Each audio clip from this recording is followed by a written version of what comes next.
guys, so I've been reading this absolutely fascinating biography about Leonardo da Vinci by Walter Isaacson, who also wrote Steve Jobs, Einstein, Benjamin Franklin, and The Innovators. I mean, the dude does his research. It is so well documented, and there's so many incredible images in here as well of Leonardo's masterwork, because Leonardo was an absolute master of architecture, painting, sculptures, design, drawing, I mean, anatomy, botany. He was a, I think it's called a polymath. Basically, he's a master of so many things, and he's pretty much history's most creative genius. He created the #1 most popular painting in the world, the Mona Lisa. And I want to share a few of these images in this book before I get into what I want to really share in this video that is directly related to Da Vinci. So let me show a few of the images here. So look at that. Some of his pictures there, his paintings. That's called Madonna and Child with Flowers and Madonna of the Carnation. I mean, at the time, there's really no one that could paint as well as he did. Ginevra de Vinci. A few more and before I actually get into what I want to talk about. That is St. Jerome in the Wilderness, which is actually unfinished, by the way. Something Leonardo da Vinci did a lot was he actually left some paintings unfinished because he was super ADD and he just walked away from paintings and just did something else. He was also really interested in drawing things about war, and I think it was for the Duke of Milan at the time. So there's a chariot at the top, and there's a crossbow, which looks like it's a giant crossbow, and there's a dude there standing on the crossbow, so it's got to be a massive crossbow. Let's see. I want to show you some things about anatomy as well, because he liked to tear flesh off cadavers and dissect people and really understand how the human body operated. He was just incredibly fascinated by anatomy. I mean, he would get so into detail. You see there's veins, and you can see the tendons and the cheekbones, and ooh, it's so incredible. And you also see he wrote in mirror script writing. And a lot of people at the time actually were doing that. They were writing backwards. There's actually a book at the time teaching people how to write in mirror script, which is writing backwards. So it's just reversing the letters for each word. And he actually Da Vinci was left-handed, so he'd write from right to left.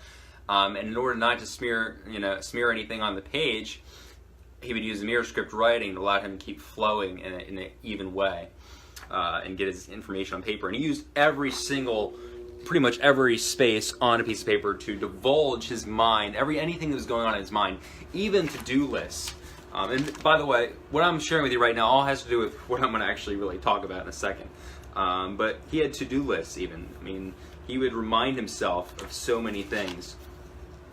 And Da Vinci was also gay, so he'd also remind himself to look at naked men as well. But other than that, he would also remind himself to do incredible things. I don't think he actually got this done, but one of his to-do lists was so the measurement of Milan and its suburbs was one of his to-do lists. So Milan was a giant city at the time in Italy, and he wanted to measure Milan and then draw it. This has a practical purpose, as revealed by an item later in the list, draw Milan. He wanted to draw the entire city. I mean, the guy was absolutely just out there and such a moonshot thinker and so genuinely curious about everything. And he was just so fascinated and curious about everything in life, and that's what I want to dive into. So, Da Vinci was curious about life, about nature, about people. He wanted to understand how birds flew and how they were able to fly in the air, and the anatomy of people and how their bodies moved. And just he noticed things in his everyday experience, every single moment, that most people especially today, would never notice, because we're so, a lot of us are type A, we just want to get things done. We're charging forward as entrepreneurs, and we want to get things done. We don't focus on a lot of things that are happening to us in the moment. And I think it's important that we slow down and we start to let life teach us lessons. And so this is a twofold video. It's about both being curious and being a student. Because when you're curious about things, you're basically being a student as well. You're allowing people, life, nature to teach you more about their wisdom, its wisdom. And so be a student, be curious. When you're talking to someone, seek first to understand, then be understood, right? Really seek to understand what someone is telling you, and try to find a deeper lesson in what they're saying. When you're reading a book, try to find a deeper lesson in those words as well.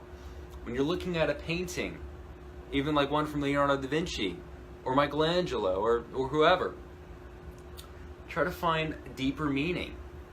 Be generally curious about what you're seeing. And when you see birds flying in the air, think about, wow, how is it that their bodies are able to do that? It's so much different. It's a different mentality than not trying to pay attention to everything and just going forward with what you want, or just charging forward, in your day, and not paying attention to these little subtle things in your everyday experience. So be genuinely curious and be a student of life. Bruce Lee is a great example of this as well. Bruce Lee, he studied Wing Chun under his master Ip Man, and Wing Chun is a great fighting style.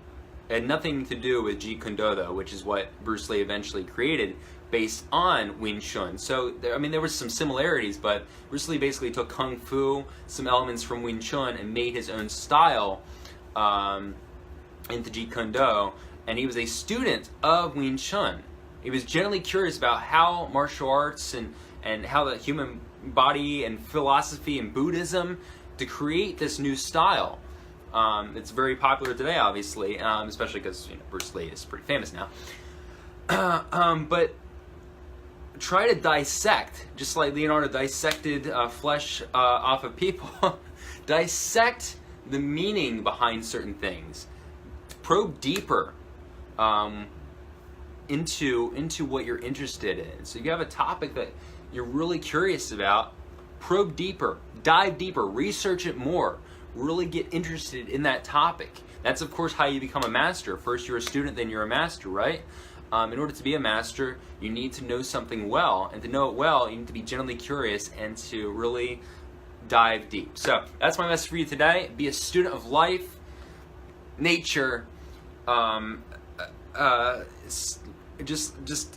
everything, really. It's a different mentality, like I said, and it might be a little bit challenging to just slow down and notice things. I know I especially have ADD. Like Leonardo, he would leave a lot of his paintings unfinished and just walk away and do something else, because he was always focused on so many different things, always curious about things, so many things. He didn't just focus on one thing for a long, long time. He stopped and went on to something else, and I'm like that as well. And a lot of people are, and if you have ADD, watch this video, you know what that's like. But you need to slow down and just really allow life to teach you what it needs to teach you. So that's my video for you today. I'll have a video for you either tomorrow or the next day as well. Take care. Hope you enjoyed this video. If you enjoyed this video, it was important to you, if you found value, it was a good lesson for you, share it with someone that could benefit. Take care. Bye. Oh, and also, get this book. Get this book immediately. It's just, there's no words to describe it.